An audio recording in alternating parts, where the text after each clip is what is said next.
जय माताजी मित्रों, मारी चेनल ममतानी रसोई में तमारुं स्वागत है।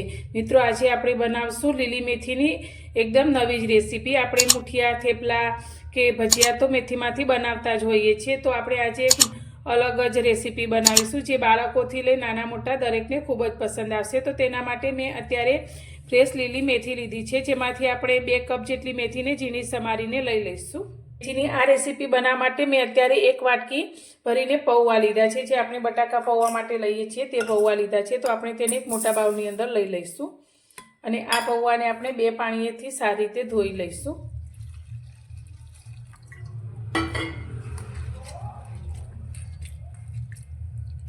पौवाने आपणे 2 पाणीथी सारी रीते धोई लीधा छे। तो तेनी अंदर आपणे 2 चमची जेटલું पाणी आ रीते उपर रेड़ीशुं, जेथी आपणा पौवा एकदम सरस रीते सॉफ्ट थई जाय। हवे आपणे आ पौवाने 5 मिनिट माटे रेस्ट आपीशुं। मेथीनो नास्तो बनाववा माटे अत्यारे आपणे एक मसालो तैयार करीशुं। तो तेना माटे मैं अत्यारे 1 चमची वरियाળી लीधी छे अने साथे आपणे 1 चमची आखा दाणा लीधा छे। तो आ बंने मसालाने पहेला आपणे अधकचરું वाटी लईशुं।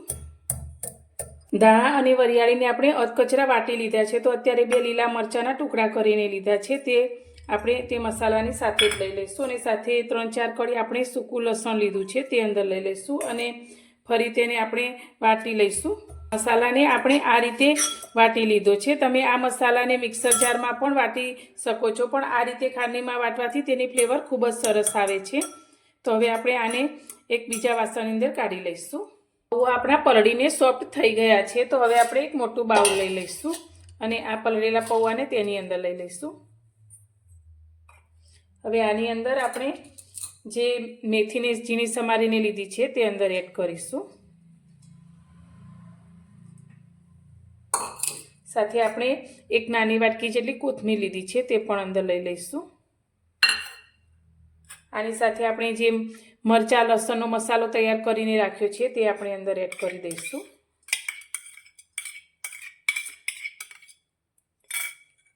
આપણો આ નાસ્તો ખૂબ જ ઓછા તેલમાં બને છે, એટલે ખૂબ જ ખાવામાં પણ હેલ્ધી છે। તો આપણે અત્યારે 2 ચમચી સફેદ તલ લીધા છે તે અંદર લઈશું। હવે આની અંદર આપણે બીજા મસાલા કરી લઈશું। તો આપણે સ્વાદ પ્રમાણે મીઠું એડ કરીશું। તો અત્યારે 1 નાની ચમચી જેટલું મીઠું લીધું છે।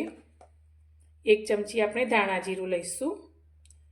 5 ચમચી આપણે હળદર એડ કરીશું। 1 ચમચી આપણે લાલ મરચું પાવડર એડ કરીશું અને આપણે અત્યારે એક મોટા લીંબુનો અડધો ટુકડો લીધો છે, તેનો રસ આપણે આની અંદર લઈ લઈશું। તો આ નાસ્તાની અંદર આ રીતે થોડો ખાટો સ્વાદ ખૂબ જ સરસ લાગે છે।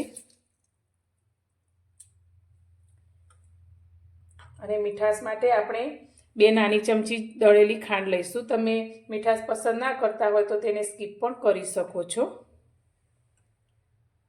હવે આ બધી જ વસ્તુને આપણે સારી રીતે મિક્સ કરીશું। અત્યારે મેં એક મીડિયમ સાઇઝની ડુંગળીને આ રીતે ઝીણી કટ કરી લીધી છે, તેને આપણે આ મિક્સરની અંદર એડ કરી દઈશું। તો બધું જ આપણે મિક્સ કરી લીધું છે। તો હવે આપણે આ બધી જ વસ્તુને હાથથી સારી રીતે મસળવાની છે, જેથી આપણા જે પૌવા લીધા છે તે સારી રીતે એકદમ ઝીણા થઈ જાય। તો આ રીતે તેને હાથથી મસળીશું। તો આપણે આ નાસ્તાને સાંજના સમયે ડિનરમાં પણ બનાવી શકીએ છીએ અને આ નાસ્તાને તમે બાળકોને લંચ બોક્સમાં પણ આપી શકો છો। તો જો બાળકો તમારા મેથી ન ખાતા હોય તો તમે આ નાસ્તો બનાવશો તો તે મેથીને ખાશે। હવે નાસ્તાના બાઇન્ડિંગ માટે આપણે ચણાનો લોટ લીધો છે। તો અત્યારે મેં 2 ચમચી જેટલો ચણાનો લોટ આપણે આની અંદર એડ કરી દઈશું અને તેને પણ મિક્સ કરી લઈશું। તમે ચણાના લોટની જગ્યાએ ચોખાના લોટનો પણ ઉપયોગ કરી શકો, પણ થોડો ચણાનો લોટ લેવાથી નાસ્તાનો ટેસ્ટ ખૂબ જ સારો આવે છે।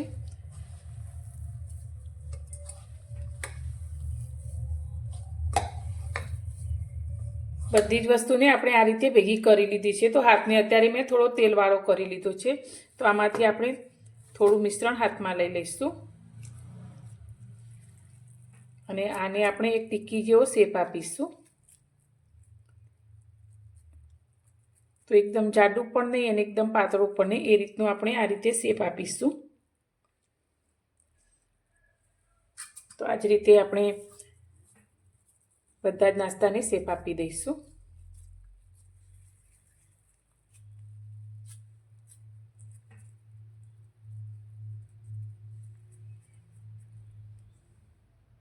બધા જ નાસ્તાને મેં આ રીતે શેપ આપી દીધો છે. તો હવે આપણે આ નાસ્તાને ફ્રાય કરીશું. નાસ્તાને ફ્રાય કરવા માટે મેં અત્યારે ગેસ પર એક પેનની અંદર તેલ ગરમ કરવા મૂક્યું છે. તો અત્યારે આપણે નાસ્તાને સેલો ફ્રાય કરીશું, જેથી આપણે ઓછા તેલમાં આ નાસ્તાને બનાવી શકીશું. તો આપણું તેલ સારી રીતે ગરમ થઈ ગયું છે, તો ગેસની ફ્લેમ આપણે મીડિયમ કરી દઈશું અને બનાવેલા નાસ્તાને તેલની અંદર લઈશું.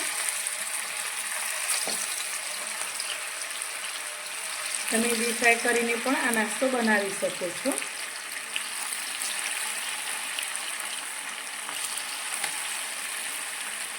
તો એક બાજુથી સારી રીતે તળાય પછી તેની આપણે બીજી સાઈડ ફેરવી લઈશું. નાસ્તો આપણો નીચેની સાઈડથી ફ્રાય થઈ ગયો છે. તો હવે તેને આપણે આ રીતે પલટાવી લઈશું અને બીજી સાઈડથી પણ ક્રિસ્પી થાય તે રીતે તેને તળી લઈશું. તો ખૂબ જ ઓછા સમયમાં આપણો આ નાસ્તો બનીને તૈયાર થાય છે.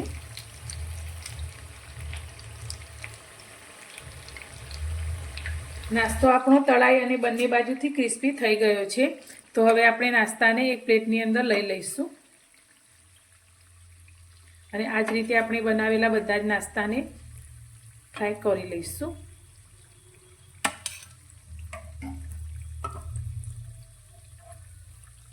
આપણો લીલી મેથીનો બનેલો નાસ્તો તૈયાર છે. તો આ નાસ્તો ચા સાથે અથવા તો ટમેટો કેચઅપ સાથે એકદમ ટેસ્ટી લાગે છે અને ઉપરથી એકદમ ક્રિસ્પી અને અંદરથી સોફ્ટ એવો આપણો આ નાસ્તો બનીને તૈયાર છે. તો ખાવામાં એકદમ ટેસ્ટી. તો બાળકોને પણ આ નાસ્તો ખૂબ જ પસંદ આવશે. તો તમને મારી આ રેસીપી કેવી લાગી? જો પસંદ આવી હોય તો વિડીયોને લાઈક જરૂરથી કરજો અને મારી ચેનલ પર નવા છો તો ચેનલને સબસ્ક્રાઈબ કરવાનું ભૂલતા નહીં. તો ફરી મળીશું એક નવી જ રેસીપી સાથે નવા વિડીયોમાં.